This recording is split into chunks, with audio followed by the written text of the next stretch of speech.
आज का सवाल। एक मीडिया स्कॉलर का कहना है कि सूरह आराफ की आयत नंबर 32 में जीनत के लफ्ज़ से मौसीकी और गाना वगैरह मुराद है। आपकी इसमें क्या तहकीक है? ये सारी चीज़ें अल्लाह की नेमतें हैं, बल्कि उस आयत में ऊपर इन नेमतों के बारे में अल्लाह ताला ये कहते हैं कि ये जितनी जीनत की चीज़ें मैंने पैदा की हैं, इन लोगों से पूछो इसको किसने हराम किया है। आपके इस सवाल का जवाब देने के लिए मुझे सूरह आराफ की आयत नंबर 31 और आयत नंबर 32 की मुख्तसर तशरीह अर्ज करनी होगी।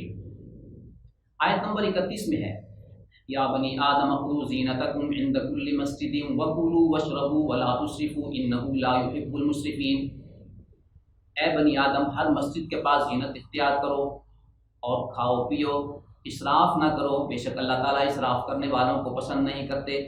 कुल मन हर्रम ज़ीनतल्लाहि अल्लती अखरज लिइबादिही वत्तय्यिबाति मिनर रिज़्क़।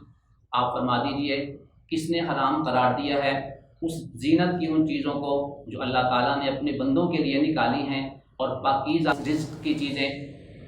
कुल हिय लिल्लज़ीना आमनू फ़िल हयातिद दुनिया खालिसतन यौमल क़ियामा। आप फरमा दीजिए कि ये चीज़ें नेक लोगों के लिए, ईमान वालों के लिए पैदा की गई हैं और क़यामत के दिन सिर्फ मोमिनीन के लिए ख़ास होंगी।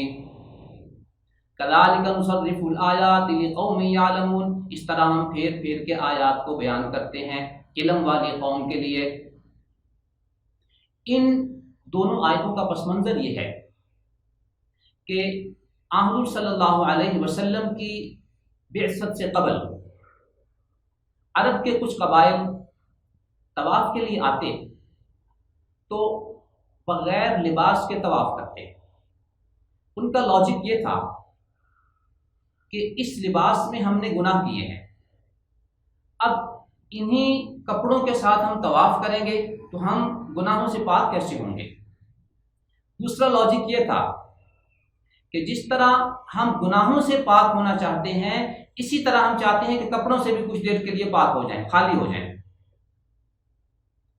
बेआईनी इसी तरह खाने पीने की चीज़ों में वो बहुत एहतियात करते और बाज़ चीज़ों से परहेज़ करते कि हमें जफाकशी इख्तियार करनी है ताकि अल्लाह का कुर्ब हासिल कर सकें और गुनाहों से पाक हो जाएं।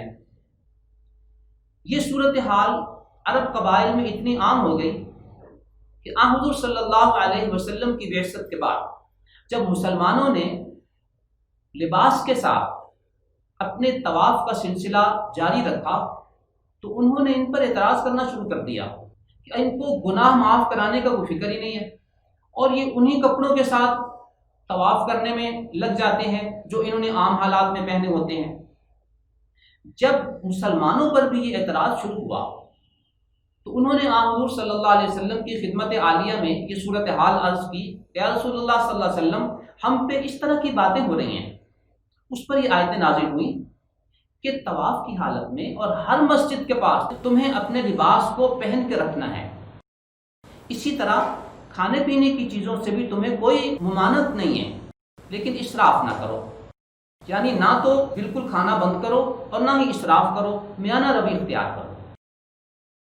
आयत नंबर 32 में पूछा गया कि ये जो तुम लिबास को अपने लिए मना करार देते हो, किसने मना किया है? अल्लाह ने तो कोई मना नहीं किया, अल्लाह ने तो ये चीज़ें अपने बंदों के लिए पैदा की हैं।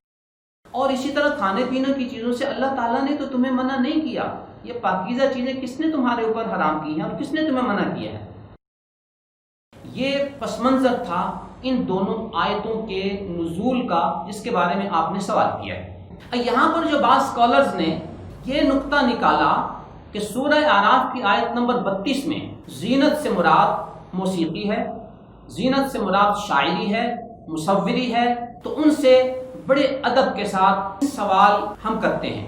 नंबर 1, आपने सूरह आराफ की आयत नंबर 33 इन्नमा हर्रम रब्बी अल फवाहिशा की तशरीह करते हुए मौसीकी को हलाल करार देने के लिए इतने जज्बाती कैफियत इख्तियार कर ली कि आयत नंबर 32 में जीनत से मुराद मौसीकी, मुसव्विरी, शायरी, इन सारी चीज़ों को मुराद दे दिया और ये मोमिनीन के लिए पैदा की हैं। बड़ा वाज़ेह सा सवाल है कि अगर जीनत से मुराद ये मौसीकी, मुसव्विरी, शायरी है तो इससे पहले आयत नंबर 31 में या बनी आदम खुज़ू ज़ीनतकुम इंद कुल्लि मस्जिदिन में जिस जीनत को इख्तियार करने का हुक्म है, तो क्या यहाँ पे मसाजिद में आते हुए موسیقی، مصوری اور شاعری کرتے ہوئے آنا ہوگا۔ میں بڑے ادب کے ساتھ یہاں پر یہ بات عرض کروں گا کہ ہمارے یہ دوست جب گفتگو کرتے ہیں تو ایک بڑا بھاری بھرکم سا خوبصورت سا لفظ استعمال کرتے ہیں، میں قرآن کریم کے مطالعے کے بعد اس نتیجے پر پہنچا ہوں، میرا قرآنی مطالعہ یہ کہتا ہے۔